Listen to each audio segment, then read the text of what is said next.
America దాడి చేసింది కదా సార్.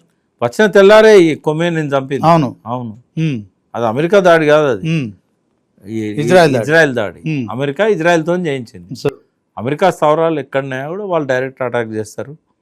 అందుకే ఖతార్ ఇవన్నిట్లో ఏంటంటే యుద్ధ విమానాలను అమెరికా వాటిని పేల్చేసింది ఇరాన్. ఎందుకు అంటే వాళ్ళ స్థావరాలన్నింటినీ ధ్వంసం చేయడం మొదలు పెడితేనే వీడు దారికి వస్తాడు. లేకపోతే దుబాయ్తో వాళ్ళకేం పంచాయతీ.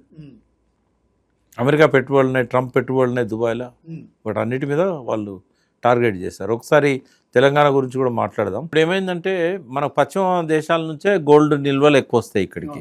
డైలీ 2 టన్నులు వస్తుంది గోల్డ్ ఎయిర్ కార్గో ద్వారా. అవి ఆగిపోయినాయి. దాంతో బంగారం ధరలు పెరుగుతున్నాయి. బంగారం ధర పెరగడానికి రెండవ కారణం అంటే మొదటి సప్లై తగ్గింది, విమానాల్లో వచ్చే గోల్డ్ ఆగిపోయింది. రెండవది ఏంటంటే పెళ్ళిళ్ళ సీజన్, ఇవన్నీ ఫంక్షన్లు.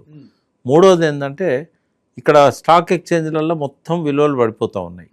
ఒక రోజుకు 3-4 లక్షల కోట్లు నష్టపోతాను భారతీయులు. అలా తెలంగాణ వాళ్ళు కూడా ఉంటారు. అది తగ్గిపోతున్న కొద్దీ ఆ డబ్బులు రిలీజ్ చేసుకొని గోల్డ్ కొంటారు. గోల్డ్ రేట్ పెరుగుతూ ఉంది, 5,000 పెరిగింది మళ్ళీ నిన్న మొన్న 3 రోజులలో. వెండి రేట్ పెరుగుతున్నది, ఇప్పుడు 3 లక్షలకు పోయింది వెండి. అంటే వీటన్నిటి మీద ప్రభావం ఉంటుంది. అల్టిమేట్గా తెలంగాణ మీద ఉంటుంది కదా వీటి ప్రభావం.